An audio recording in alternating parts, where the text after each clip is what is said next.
사도신경으로 수요 예배 시작하겠습니다.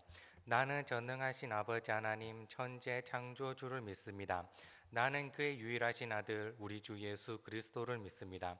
그는 성령으로 잉태되어 동정녀 마리에게서 나시고 본디오 빌라도에게 고난을 받아 십자가에 못 박혀 죽으시고 장사된 지 사흘 만에 죽은 자 가운데서 다시 살아나셨으며 하늘에 오르시어 전능하신 아버지 하나님 우편에 앉아 계시다가 거기로부터 살아있는 자와 죽은 자를 심판하러 오십니다. 나는 성령을 믿으며 거룩한 공교회와 성도의 교제와 죄를 용서받는 것과 몸의 부활과 영생을 믿습니다. 아멘. 우리 함께 찬송가 433장 찬양 드리겠습니다.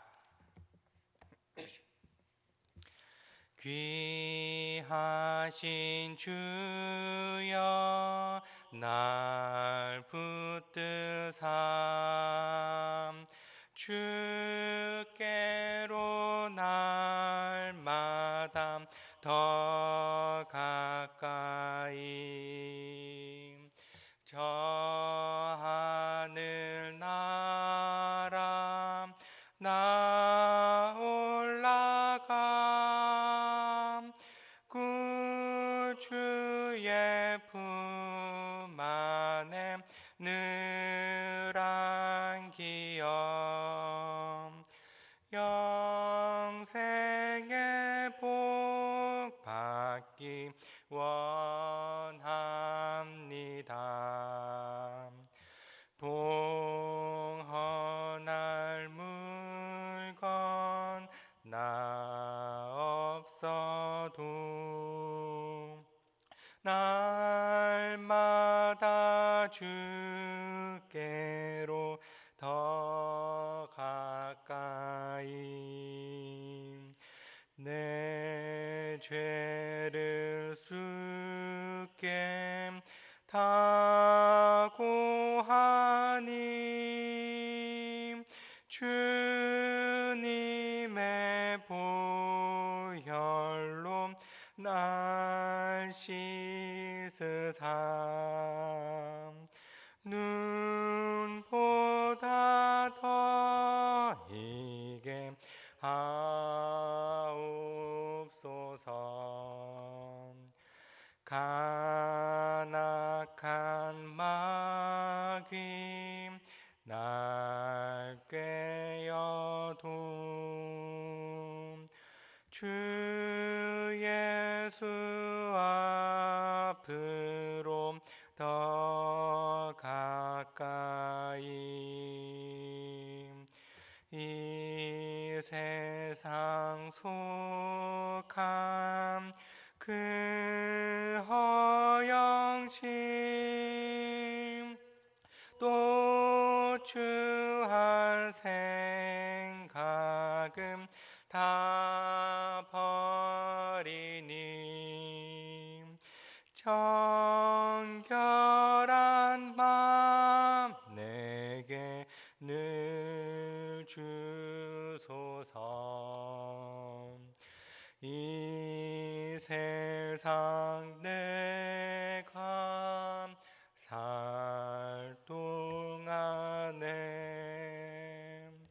주께로 날마다 더 가까이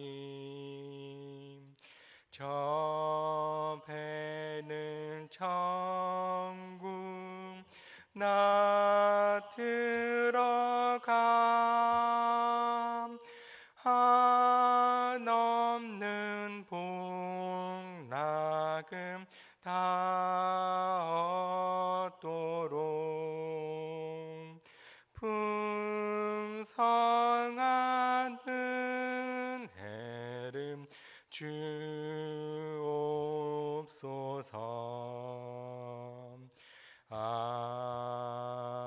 아멘. 기도하겠습니다. 오늘도 살아계셔서 우리와 함께 하시는 하나님 아버지, 우리가 오늘도 거룩한 주님을 만나 뵙기 원합니다. 하나님 아버지, 우리의 삶이, 우리의 상황이, 또 하나님 아버지, 우리가 어떠한 비천한 상황에 있더라도 주님께서는 우리를 늘 사랑하시고 주님께서는 늘 우리를 붙들고 계시고 그리스도께서 우리를 위해서 늘 기도하고 계심 우리는 기억합니다. 하나님 아버지, 우리가 이 길을 끝까지 포기하지 않고 설령 우리가 이 믿음 안에서 흔들리지 않고 온전히 하나님 아버지 앞에 정결하게 살아갈 수 있는 우리 모두가 될 수 있도록 주님께서 늘 인도하여 주시옵소서. 하나님 아버지, 이 길이 힘듭니다. 하나님 아버지, 또 살아가는 날들이 너무나 두렵고 막막할 때가 있습니다. 하나님 아버지, 그럴 때 우리가 더욱더 주님을 찾으며 주님을 붙잡으며 우리가 무엇보다도 우리가 누구인지, 그리고 우리가 그리스도께서 가신 그 길을 우리도 따라갈 수 있는 우리의 신앙을 주님께서 잡아 주시옵소서. 하나님 아버지, 오늘도 살아가는 동안에 우리가 죄를 짓지 않으며 그리스도께서 살아가셨던 그 모습처럼 우리도 그렇게 살아서 하나님께 칭찬을 받고 하나님께 인정을 받고 하나님께 더욱더 큰 사랑을 우리가 기대할 수 있는 제자들이 될 수 있도록 주님께서 함께하여 주시옵소서. 이 나라를 주님께서 불쌍히 여겨 주시옵고, 하나님 아버지, 또 아파하고 있는 자들, 또 마음의 위로가 필요한 자들, 또 하나님 아버지 상처가 깊은 자들 주님께서 늘 인도하여 주시고 함께하여 주시옵소서. 하나님 아버지, 아픈 자들과 함께하여 주시고 또 육신이 아파도 또 영혼이 병들어가는 자들도 주님께서 그 손으로 위로해 주시옵소서. 이 나라의 모든 지도자들 주님께서 불쌍히 여겨 주시옵고, 이 나라의 모든 사회의 문제들이 정말로 주님 안에서 잘 해결될 수 있는 그날이 우리가 속히 볼 수 있도록 주님께서 이 나라와 함께하여 주시옵소서. 무엇보다도 한국교회를 주님께서 불쌍히 여겨 주시옵소서. 우리 한국교회가 어디로 가야 할지, 우리가 해야 할 일이 무엇인지, 그리고 우리가 무엇인지 주님께서 그 일들을 하나님 아버지 보이시사 우리가 능히 아버지께 예배를 드리며 함께 우리가 아버지를 찬양하며 아버지를 사랑하는 일에 조금도 게을림이 없는 우리 모든 한국교회가 될 수 있도록 주께서 늘 지켜보아여 주시옵소서. 우리의 모든 성도들의 삶을 지켜보아여 주시고 우리 모든 성도들의 삶이 늘 하나님 앞에서 정말로 사랑스러운 삶을 살아갈 수 있는 오늘 하루가 될 수 있도록 주께서 늘 함께하여 주시옵소서. 우리가 말씀을 듣습니다. 이 말씀 속에서 우리가 하나님을 찾으며 하나님을 발견해서 우리가 그 하나님 말씀대로 살아갈 수 있는 힘을 주님께서 허락하여 주시옵소서. 감사드립니다. 예수님 이름으로 기도드립니다. 아멘. 오늘 나누실 하나님 말씀은 누가복음 22장 24절부터 34절까지 말씀입니다. 누가복음 22장 24절부터 34절까지 말씀 제가 봉독하겠습니다. 또 그들 사이에 그중 누가 크냐 하는 다툼이 난지라 예수께서 이르시되 이방인의 임금들은 그들을 주관하며 그 집권자들은 은인이라 칭함을 받으나 너희는 그렇지 않을지니 너희 중에 큰 자는 젊은 자와 같고 다스리는 자는 섬기는 자와 같을지니라. 앉아서 먹는 자가 크냐 섬기는 자가 크냐? 앉아서 먹는 자가 아니냐? 그러나 나는 섬기는 자로 너희 중에 있노라. 너희는 나의 모든 시험 중에 항상 나와 함께한 자들인즉 내 아버지께서 나라를 내게 맡기신 것 같이 나도 너에게 맡겨 너희로 내 나라에 있어 내 상에서 먹고 마시며 또는 보좌에 앉아 이스라엘 12지파를 다스리게 하려 하노라. 시몬아 시몬아 보라, 사탄이 너희를 밀 까부르듯 하려고 요구하였으나 그러나 내가 너희를 위하여 너의 믿음이 떨어지지 않기를 기도하였노니 너는 돌이킨 후에 내 형제를 굳게 하라. 그가 말하되 주여 내가 주와 함께 오게도 죽는 데에도 가기를 각오하였나이다. 이르시되 베드로야 내가 너에게 말하노니 오늘 닭 울기 전에 내가 3번 나를 모른다고 부인하리라 하시니라. 아멘. 세상의 공동체와 교회의 공동체는 그 성격이 다릅니다. 하지만 세상은 교회를 자신의 공동체와 다를 것이 없는 것으로 여기고 있죠. 교회를 아무것도 아닌 것처럼 생각을 합니다. 자신들이 자기 목적을 위해서 모이는 것처럼 교회도 그 이상도 아니고 그 이하도 아닌 그저 사람들의 모임이라고 생각을 합니다. 그래서 우리가 예배를 드리는 것도 좀 쉬면 안 되나, 이런 상황에서 좀 그만하면 안 되느냐, 이런 말들을 쉽게 합니다. 그리고 안타깝게도 믿는 사람 역시 이런 사람들의 말에 혼란스러워하기도 합니다. 이런 때일수록 우리는 우리가 누구인지, 우리에게 맡겨진 일이 무엇인지 잘 헤아려 볼 필요가 있습니다. 교회는 무엇인가요? 교회를 묘사하는 많은 표현들이 있지만 특별히 교회에는 신부, 곧 어린 양의 아내라는 표현이 있습니다. 우리가 보통 신부를 떠올릴 때 어떤 것들이 생각나시나요? 아름다운 옷을 입고 기쁨이 가득하며 신랑에게 사랑을 받고 사람들에게 영광스러운 모습을 보이는 신부를 한번 떠올려 보십시오. 계시록에 보시면 어린 양의 아내는 바로 이런 모습입니다. 빛나고 아름다우며 온전하며 영광스러운 그 모습이 바로 교회입니다. 세상 사람들이 보기에는 교회가 자신들에게서 별 볼 일 없어 보여도 하나님께서 보시기에는 전혀 다른 모습인 거죠. 어린 양의 신부로 하나님의 사랑을 입으며 그 아름다움으로 하나님께 기쁨을 드리는 교회입니다. 우리가 이런 정체성을 잘 이해한다면 우리가 사람들의 말에 휘둘릴 필요는 없어 보입니다. 우리가 누구인지에 대해 잘 확인을 한다면 우리는 다른 사람들과 다른 시각을 가지고 또 다른 행동을 나타낸다는 것도 잘 기억해야 합니다. 예를 들면 어떤 학파에 속한다면 그 학파에 따르는 행동을 하고 그 학파가 주장하는 말을 우리도 해야 합니다. 그것이 다른 집단과 자신을 구분하는 경계가 되기 때문입니다. 교회가 세상의 공동체와 다르다면 분명 다른 점이 있어야 합니다. 교회가 자신이 어린 양의 영광스러운 신부라는 사실을 잘 인지한다면 자신의 행동에 대해서 생각을 할 것입니다. 정결하고 순전하며 중심을 보시는 그 하나님 앞에 자신의 중심을 바로 세우는 그 모습이 교회에게 필요합니다. 마찬가지입니다. 우리는 그리스도를 따르는 제자들입니다. 우리를 제자로 만드는 것은 무엇일까요? 제자와 제자가 아닌 사람들의 구별은 어떤 것일까요? 아주 가끔씩 예수님께서는 이것에 관해서 말씀해 주셨습니다. 오늘 본문에서 한글 표현은 그렇게 강조되어 있지 않은데 비슷한 표현이 마태복음 23장에 나옵니다. 23장에서 예수님께서 무리와 제자들에게 서기관들과 바리새인들에 관해서 말씀하십니다. 아주 작심하고 비판하십니다. 5절부터 보면 그들의 모든 행위를 사람에게 보이고자 하나니 곧 그 경문띠를 넓게 하며 옷수를 길게 하고 잔치의 윗자리와 회당의 높은 자리와 시장에서 문안받는 것과 사람에게 랍비라 칭함을 받는 것을 좋아하느니라. 이 바리새인과 서기관들의 태도는 사실상 비난을 받을 만한 것처럼 보이지가 않습니다. 세상의 관점에서 바라보면 이들이 크게 잘못됐다고 하는 부분은 별로 없습니다. 생각을 해보십시오. 사람들에게 자신의 권위에 맞게 보이고자 하는 것, 그것이 자신의 품이라고 생각합니다. 그리고 사람들이 무시하지 못할 만한 자리에 앉는 것, 인사받기를 좋아하는 것, 선생이라고 불리기 좋아하는 것, 다 사람들이 인정받을 만한 위치에 앉아 있는 것입니다. 사람들에게 인정받는 것을 좋아한다는 것은 그만큼 노력을 했을 것이고 자신의 매력과 능력으로 그러한 일을 기뻐하는 것은 심지어 좋은 일이라고 생각하기도 합니다.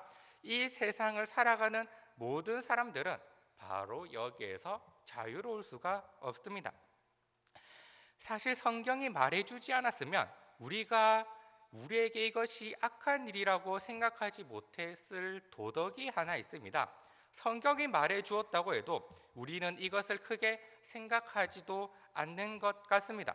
우리가 다른 사람을 정죄할 때 그리고 누군가 교회에서 처벌을 내릴 때 이 잣대로 처벌을 받는 경우를 본 적이 있으신가요?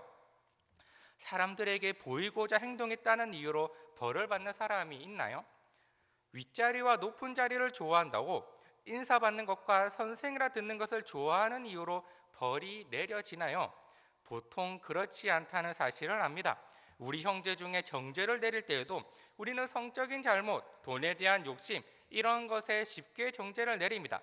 그러나 사실상 이런 죄보다도 훨씬 근본적이고 훨씬 끈질기고 가장 궁극적인 악은 바로 교만입니다. 예수님께서는 이것을 정말 중요하게 생각하셨다는 것을 알 수 있습니다. 특별하게 강조하는 표현이 있는데 이러한 표현을 하신 것을 많이 있지는 않습니다. 8절입니다. 그러나 너희는, 이 표현을 우리는 잘 기억해야 합니다. 세상 사람들은 그렇게 살아가지 않습니다.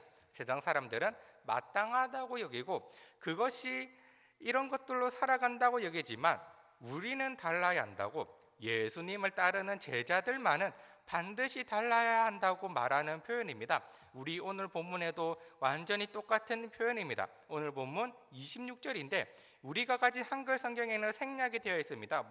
원문을 조금 살려서 읽어보겠습니다. 그러나 너희는 그렇지 않다. 너희 안에 가장 큰 자는 가장 어린 자가 되어야 하고 다스리는 자는 섬기는 자가 되어야 한다. 우리가 제자라면 반드시 세상과 달라야 하는 모습을 예수님께서 말씀하시는 것입니다. 이 모습이 어떠한 모습인지, 교만이 어떤 것인지 우리가 잘 생각을 해보면서 우리를 돌아보았으면 좋겠습니다. 우리는 사람들이 돈이 많고 똑똑하고 잘생긴 것을 뽐낸다고 말을 하지만 사실은 그렇지 않습니다. 사람들은 남보다 더 돈이 많고 더 똑똑하고 더 잘생긴 것을 뽐내는 것입니다. 모든 사람들이 똑같다면 우리는 자랑하려는 마음이 들지 않을 것입니다. 교만하게 만드는 것은 남과의 비교입니다. 남들보다 우월하다는 데서 오는 즐거움이 우리를 교만하게 만드는 것입니다. 그렇게 우리는 다른 사람들과 경쟁적인 관계가 되어버립니다. 어떤 사람들이 성적인 충동을 느낄 수 있습니다. 그래서 부적절한 관계를 만들 수 있습니다. 그러나 교만한 사람들은 그 여자를 좋아해서가 아니라 단지 자신이 더 나은 사람인 것을 나타내기 위해서 여자를 취합니다. 어떤 사람이 물건에 대한 탐욕이 들어서 죄를 범할 수 있습니다. 그러나 교만한 사람은 자신이 원하는 것 그 이상을 얻었을 때에도 자기 능력을 과시하기 위해서 더 많은 것을 얻고자 합니다. 우리가 탐욕이나 이기심 탓으로 돌리는 세상의 악들은 사실 거의 모두가 교만의 결과입니다. 탐욕을 생각해 보시면 분명히 더 좋은 집, 더 좋은 휴가, 더 좋은 먹거리와 마실거리를 위해서 돈을 갖고 싶게 만듭니다. 그러나 우리가 흔히 하는 말이 있습니다. 욕심에는 끝이 없다는 말입니다. 단순한 탐욕뿐이라면 어느 정도 잘 먹고 잘 자면 괜찮아 합니다. 그러나 사람의 욕심이 끝이 없는 이유는 어디 있을까요? 먹고 살만한 사람이 끝없이 더 나은 재산을 위해서 욕심내는 일은 어디에서 올까요? 진짜 이유는 교만입니다.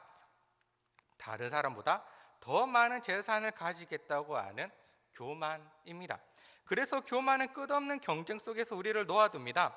잘난 사람이 이성의 마음을 빼앗아서 불행하게 만드는 것은 성적 충동 때문이 아니라 교만 때문입니다. 정치 지도자나 국가들이 한없이 욕심을 내는 것은 교만 때문입니다.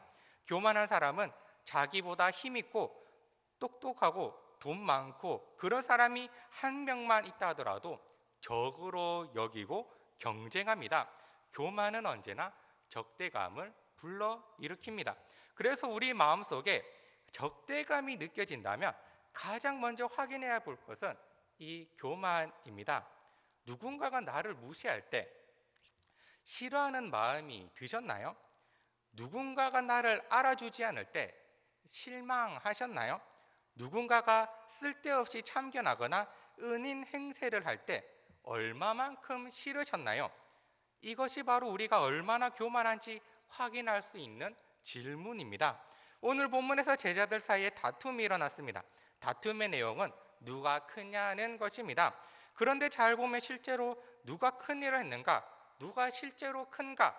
이런 실제로 큰 사람을 두고 다투는 것이 아닙니다. 쉬운 성경에 조금 더 의미를 살리고 있는데 24절에 이렇게 적고 있습니다. 제자들 사이에 누가 가장 큰 사람으로 여김을 받을 것인가를 놓고 서로 말다툼이 일어났습니다. 이것이 다툼의 내용이었습니다. 지금 제자들이 하고 있는 논쟁은 내가 더 낫다고 증명하는 자리였습니다. 제자들 사이에 경쟁이 일어난 것입니다. 큰 사람으로 여겨진다는 것이 무엇이 중요할까요? 지금 제자들에게 자신이 중요한 사람이고 자신이 높은 사람이라는 사실을 중요하게 생각했습니다. 바로 우월감입니다. 예수님은 이것을 정확히 아셨습니다. 25절에 예수님께서 말씀하십니다. 이방인의 임금들은 그들을 주관하며 그 집권자들은 은인이라 칭함을 받으나 예수님께서는 지금 권력에 대해서 이야기를 하고 계십니다. 권력이야말로 교만한 사람이 좋아하는 것입니다. 다른 사람을 지배하는 것, 자신의 주인 행세를 하며 다른 사람들을 좌지우지하는 것만큼이나 우월감을 느끼게 하는 것은 없습니다. 은인으로 불린다는 것도 마찬가지입니다. 여기에서 은인이라고 하는 것은 실제로 사람들을 이롭게 한 업적을 말하는 것이 아닙니다. 이것은 칭호입니다. 당시엔 후견인 제도가 있었고 명예로운 일이었습니다. 그래서 이 칭호를 좋아했던 것입니다. 이것은 명예 부분에서 상당히 우월감을 느낄 수 있었던 칭호였습니다. 자신이 선하다고 느낄 수 있는, 정확히 말하면 다른 사람보다 더 선하다고 느낄 수 있는 칭호였습니다. 우리는 여기에서 교만이라는 것이 아주 순수하고 아주 영적인 악이라는 사실을 알 수 있습니다. 다른 나쁜 악은 동물적인 본성에서 나타날 때가 많이 있습니다. 사탄은 이렇게 동물적인 본성을 이용해서 우리를 죄짓게 만듭니다. 그런데 교만은 순전히 영적인 악입니다. 그래서 다른 악들에 비해서 훨씬 더 교묘하고 치명적입니다. 이런 것을 생각해 볼 수 있겠습니다. 교만은 교육에서도 잘 사용됩니다. 사람들은 아이들에게 바른 행실을 가르치기 위해서 아이의 교만을 이용합니다. 세상의 표현대로라면 자존감에 호소할 때가 많이 있습니다. 비겁하게 행동을 하거나 성급하게 구는 것은 자기 체면을 깎는 일이라고 생각하게 만들어서 나쁜 일을 하지 못하게 만듭니다. 즉, 교만을 통해서 그런 유혹을 극복하는 것입니다. 사탄은 이런 모습을 보면서 아마 속으로 비웃을 것입니다. 사탄은 우리 안에 교만을 자리 잡게 하기 위해서 순결하게 하고 절제하게 하며 담대하게 사는 것쯤은 얼마든지 봐줄 수가 있습니다. 누가 크냐라는 이 제자들의 논쟁과 예수님의 대답 뒤에 바로 이런 이야기가 등장합니다. 31절에 예수님께서 사탄에게 넘어가지 말라고 제자들과 베드로에게 당부합니다. 31절, 32절입니다. 시몬아 시몬아 보라, 사탄이 너희를 밀가부르듯 하려고 요구하였으나 그러나 내가 너를 위하여 너의 믿음이 떨어지지 않기를 기도하였으니 너는 돌이킨 후에 내 형제를 굳게 하라.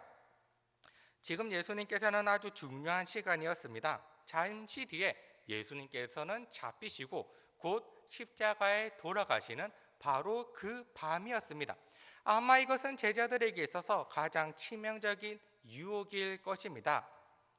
자신이 따르고 있는 예수 그리스도께서 십자가에 죽는다는 것은 자신들이 이때까지 했던 그 모든 일들이 의미가 없어지고 설령 믿음이 있다 하더라도 세상의 승리로 여겨질 수 있기 때문입니다.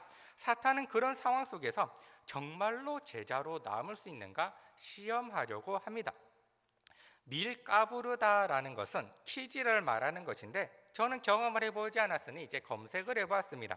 키, 한쪽이 뚫린 넓은 바구니 같은 것을 좀 많이 보았습니다.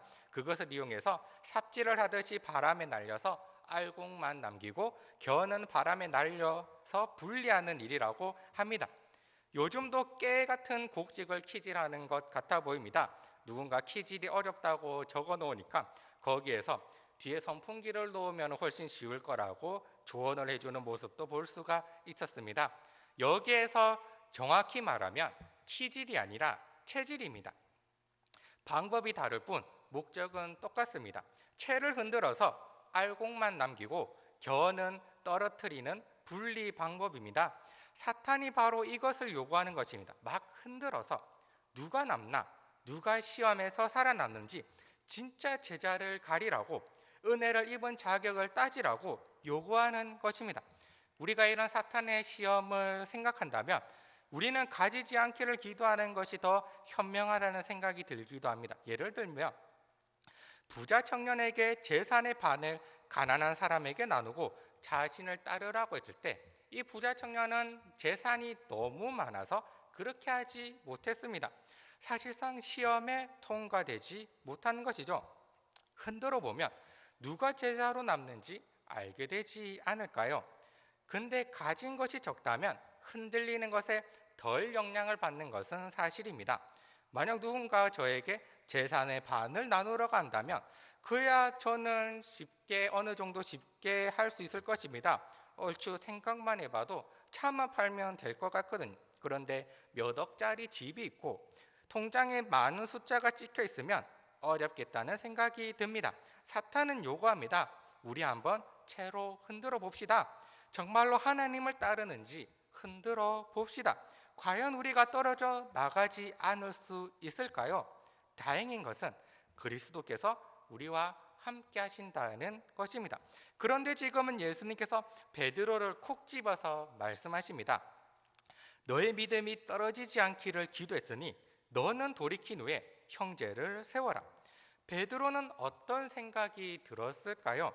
우리는 아직 이 이야기가 누가 크냐에 대한 논쟁 속에 있다는 사실을 기억해야 합니다.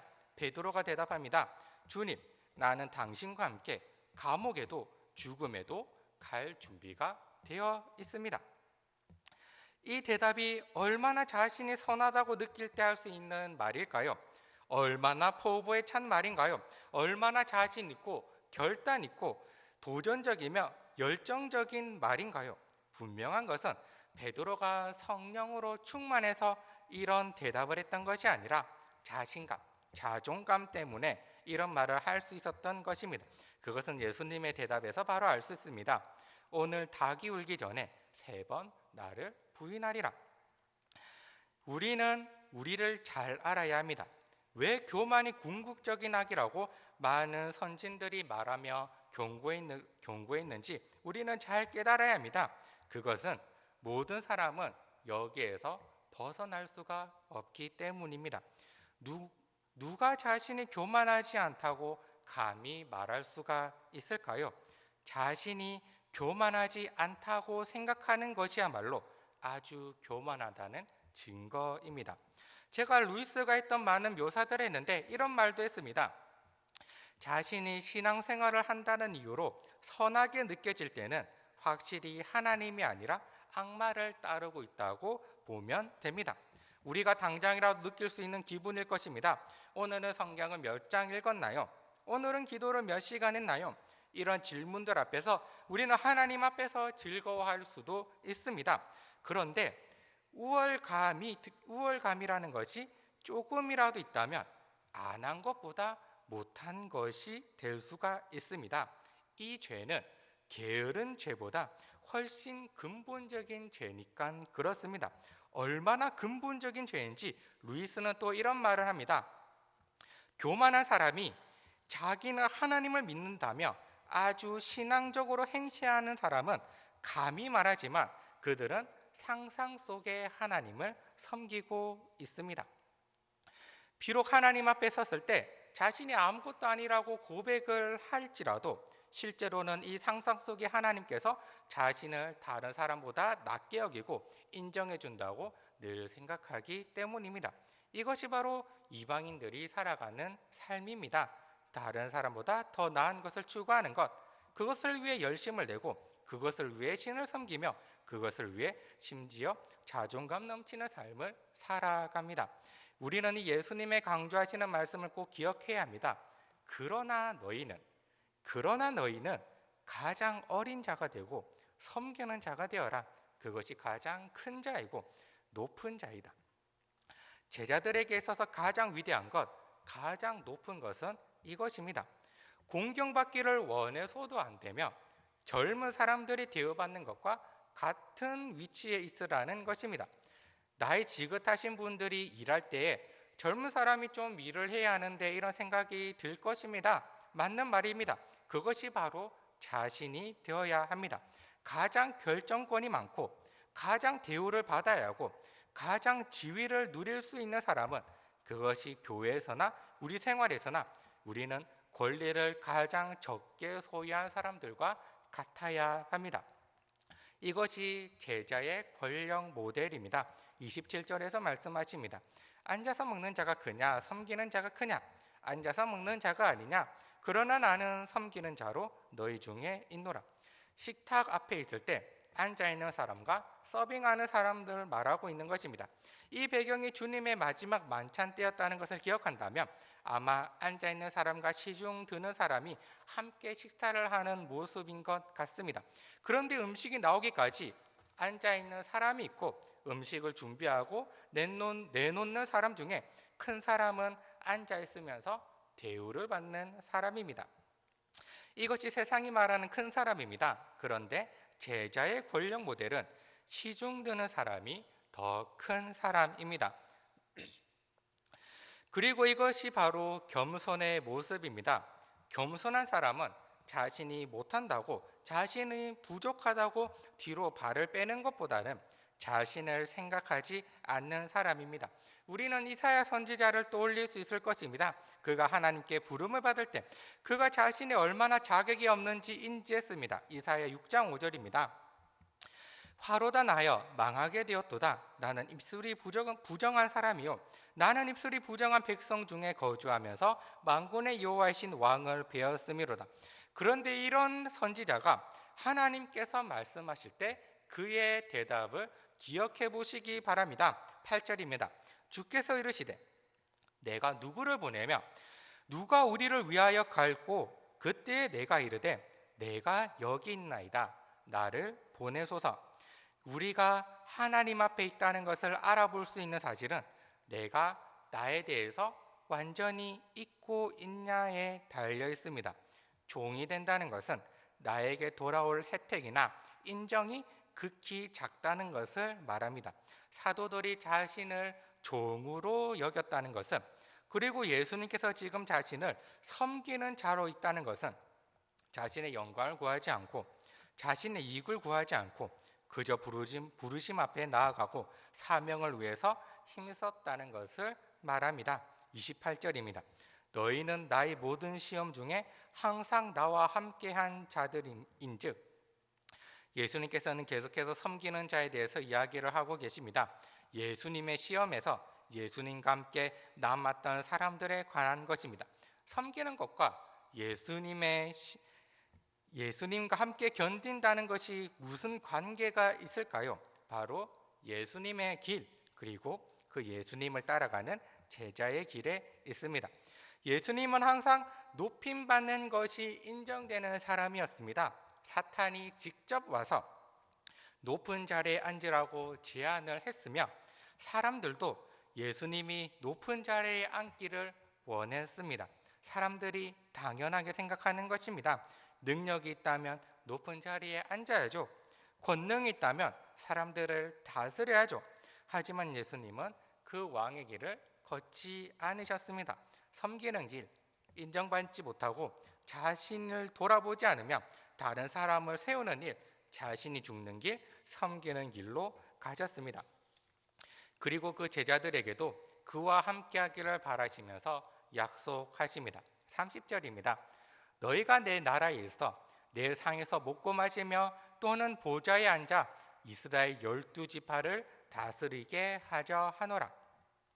이것은 아까 예수님께서 말씀하셨던 큰 자에 대해서 말씀하셨던 모습인 것으로 보입니다. 실제로 예수님께서는 낮은 자로 와서 그 사명을 다하시고 지금은 하나님 보좌 우편에 앉아 계십니다. 그렇다면 예수님의 길을 걷는 제자들은 어떨까요? 물론 12제자는 특별합니다. 요한계시록 21장을 보시면 어린 양의 아내를 보여주겠다고 하면서 하늘에서 새 예루살렘이 내려옵니다. 새 예루살렘은 우리가 죽어서 가는 천국이라기보다는 지금으로나 앞으로의 교회의 모습에 더 가까운데, 그 예루살렘의 기초석에 사도들의 이름이 하나하나 적혀져 있습니다. 계시록 21장 14절입니다. 그 성의 성곽에는 12기초석이 있고 그 위에는 어린 양의 12사도의 12 이름이 있더라. 기초석, 주춧돌은 기둥을 세울 때 기둥을 받치는 돌입니다. 거기에 12사도의 이름이 적혀 있습니다. 왜 12사도의 이름이 적혀 있나요? 12사도가 새 예루살렘, 즉 교회의 기초이며 기준이기 때문입니다. 사도적 교회를 말하기도 하는데 왜 이렇게 사도가 중요할까요? 바로 예수님의 약속에 있습니다. 12지파를 재판하는 것, 예수님의 시험에서 예수님과 함께 이긴 이 제자들의 증언인 것입니다. 우리가 섬기는 자로 예수님의 길을 따른다면 우리는 기대할 수가 있습니다. 그리스도와 함께 상에 앉아서 그리스도의 상에서 음식을 먹고 또 함께 마시며 그렇게 함께할 때를 기대할 수가 있습니다. 그러니 겸손한 모습을 꼭 기억하시기 바랍니다. 시험에서 남아있는 자, 자신을 생각하지 않으며 하나님의 부르심 앞에 나아가는 자, 자신의 사명을 이루며 낮아지며 남을 섬기는 자로 이 제자의 길을 걸어가셨으면 좋겠습니다. 우리 모두 이 제자의 길을 걷기 원합니다. 그리고 제자로서의 표지를 함께 나타내 보이기 원합니다.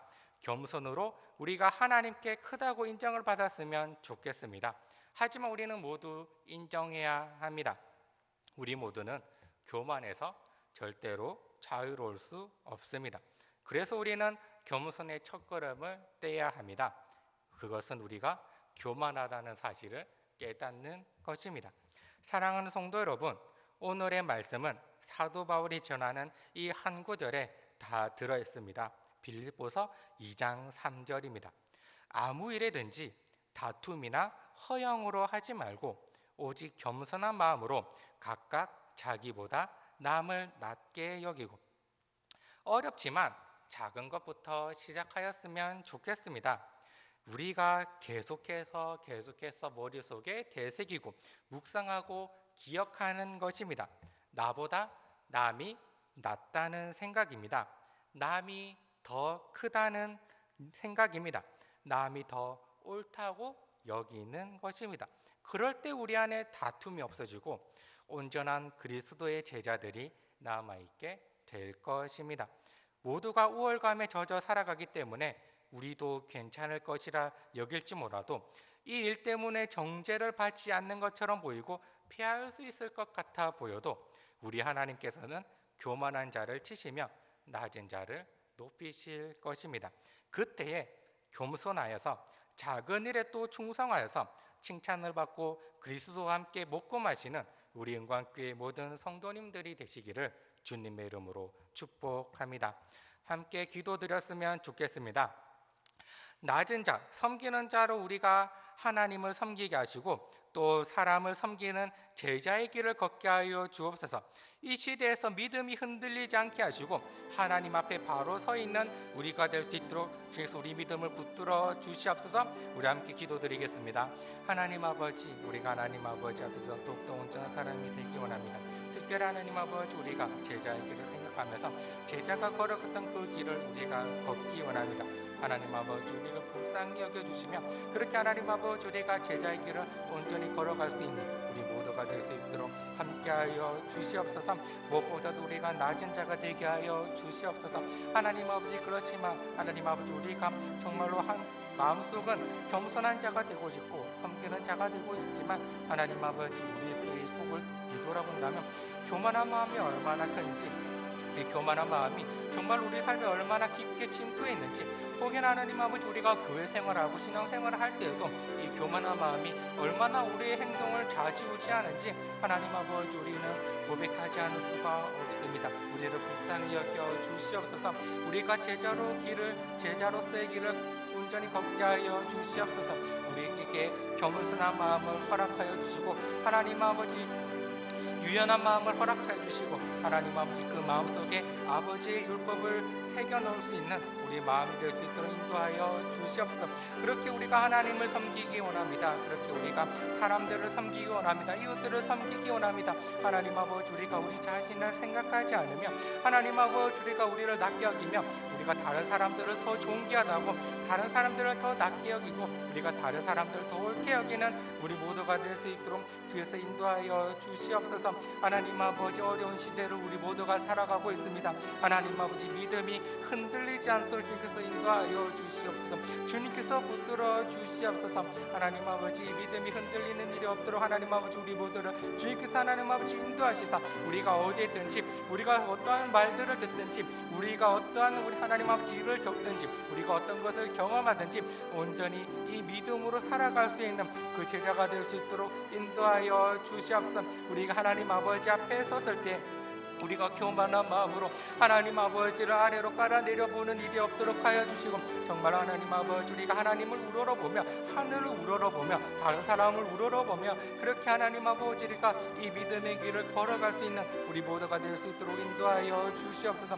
세상 사람들과는 우리는 달라야 합니다. 하나님 아버지 이방인들과는 우리가 달라야 합니다. 하나님 아버지 우리가 무언가를 하나님 아버지 칭함받기를 좋아하고 우리가 다른 사람들을 지배하는 것을 좋아하고 다른 사람에게 명령하는 것을 좋아하고 그렇게 하나님 아버지 우리가 그렇게 우월감을 갖는 사람이 아니라 우리가 정말로 겸손하게 섬기면서 겸손하게 아버지의 길을 따라가며 겸손하게 예수 그리스도를 생각하며 하루하루를 살아낼 수 있는 우리 모두가 될 수 있도록 주께서 인도하여 주시옵소서.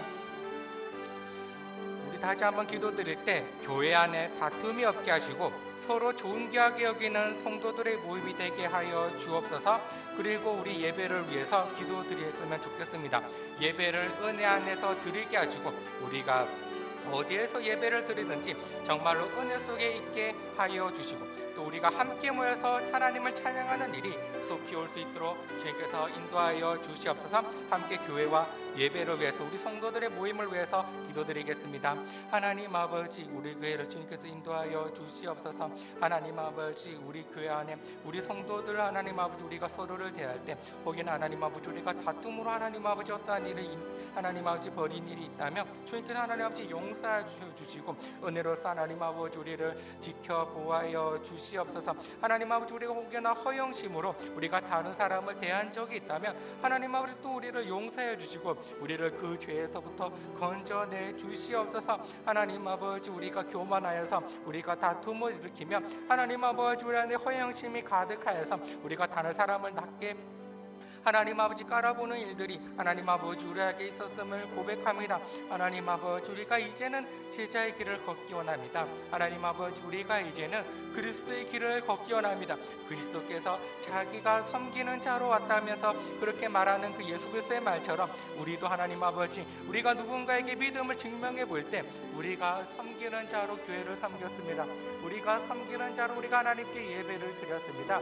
내가 하나님 아버지 내가 겸손한 자로 우리 성도들을 섬겼습니다 라고 고백할 수 있는 우리 모두가 될 수 있도록 주께서 인도하여 주시옵소서. 하나님 아버지 우리가 서로를 존귀하게 여기는 우리 모두가 될 수 있도록 인도하여 주시옵소서. 하나님 아버지 나보다 나음을 정말로 더욱더 귀하게 여기며 나보다 나음을 더욱더 옳다고 여기며 나보다 나음을 더욱더 하나님 아버지 인정할 수 있는 우리 모두가 될 수 있도록 그렇게 하나님 아버지 우리 모임들이 정말로 제자들의 모임이 되고 우리 모임들이 정말 하나님께서 사랑하시는 성도들의 모임이 될 수 있도록 인도하여 주시옵소서. 세상에서 하나님 아버지 알지 못하는 그러한 평강이 세상이 줄 수 없는 그러한 하나님의 평화가 하나님 아버지 교회 안에 있어서 정말 하나님 아버지 우리가 서로를 대할 때 하나님 아버지 평강과 평화와 축복을 하나님 아버지 함께 누리며 그렇게 아버지 앞에 온전한 모임이 될 수 있는 우리 교회가 될 수 있도록 주께서 인도하여 주시옵소서.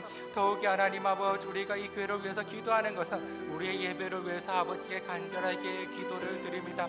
하나님 아버지 우리가 함께 모여서 기도하기가 너무나 힘들고 하나님 아버지 우리가 어쩔 때는 낙심되고 하나님 아버지 어떨 때는 하나님 아버지 너무나 그립고 어쩔 때는 하나님 아버지 우리가 무력해지고 있고 하나님 아버지 그렇게 우리를 하나님 아버지 하나님과 멀어지고 있다는 사실을 하나님 아버지 우리는 깨닫게 되기도 합니다. 하나님 아버지 우리가 어디에 있든지 하나님 아버지 혹여나 우리가 인터넷으로 예배를 드리든지 하나님 아버지 우리가 집에서 하나님을 생각하든지 우리가 성경을 읽든지 기도라든지 우리가 그 어느 곳에서 하나님을 기억할 때 우리가 아버지의 은혜 안에 거하는 우리 모두가 될 수 있도록 인도하여 주시옵소서. 우리가 어디에 예배 있든지 주님께서 그곳에 있음을 하나님 아버지 우리가 고백합니다.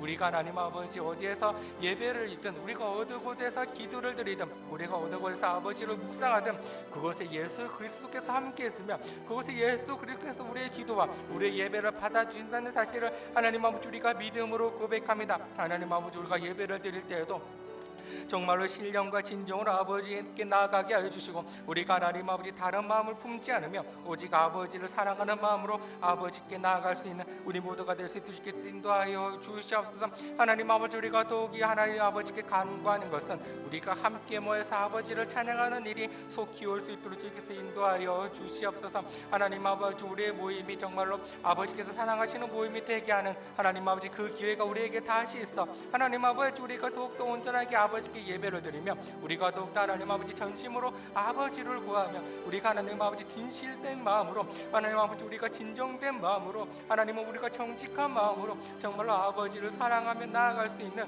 우리 교회가 될 수 있도록 그렇게 하나님 아버지 우리가 함께 모여서 성도의 교제를 누리며 우리가 함께 모여서 하나님 아버지께 우리가 한 목소리로 기도하며 우리가 한 마음으로 하나님 아버지께 고백을 드리며 그렇게 하나님 우리가 같은 뜻 같은 마음 하나님 아버지 우리가 같은 목소리를 낼 수 있는 우리 성도들의 하나님 아버지 그런 심령들이 하나님 아버지 더욱더 위로를 받는 그 일이 속히 올 수 있도록 주께서 인도하여 주시옵소서. 예배 드리는 일이 우리의 기쁨이 되게 하시고 예배가 하나님 아버지 우리의 삶의 중심이 되게 하여 주시고 아버지를 찾는 일이 우리의 삶의 무엇보다도 아버지께 있음을 하나님 아버지 우리가 고백하며 더욱더 하나님 아버지 진실된 마음으로 아버지께 나가게 하여 주시옵소서.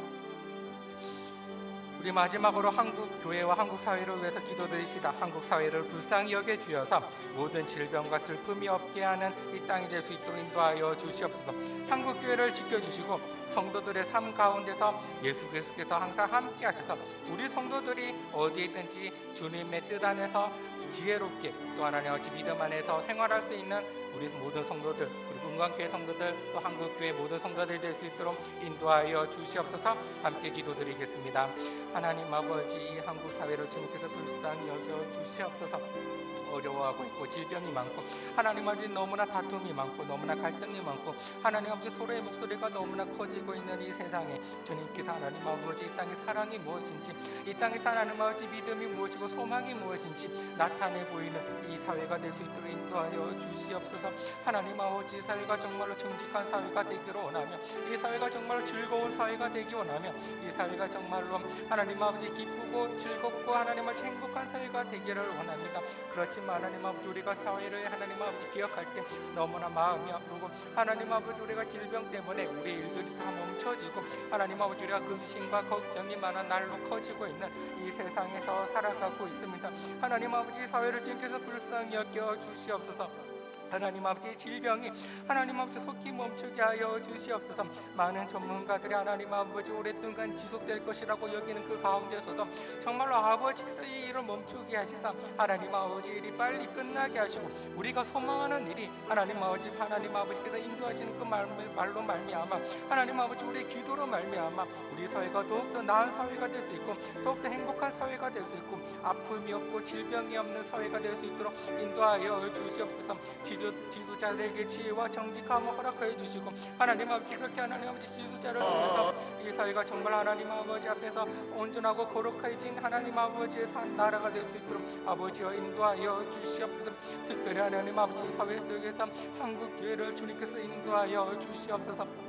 예배가 멈춰지는 일이 없게 하여 주시고 하나님 아버지 성도들이 교회를 떠나는 일이 없게 하여 주시고 믿음이 식어지는 일이 없도록 소망하는 일이 그침이 없도록 사랑하는 그 마음이 하나님 아버지 식어지는 일이 없도록 주께서 인도하여 주시옵소서.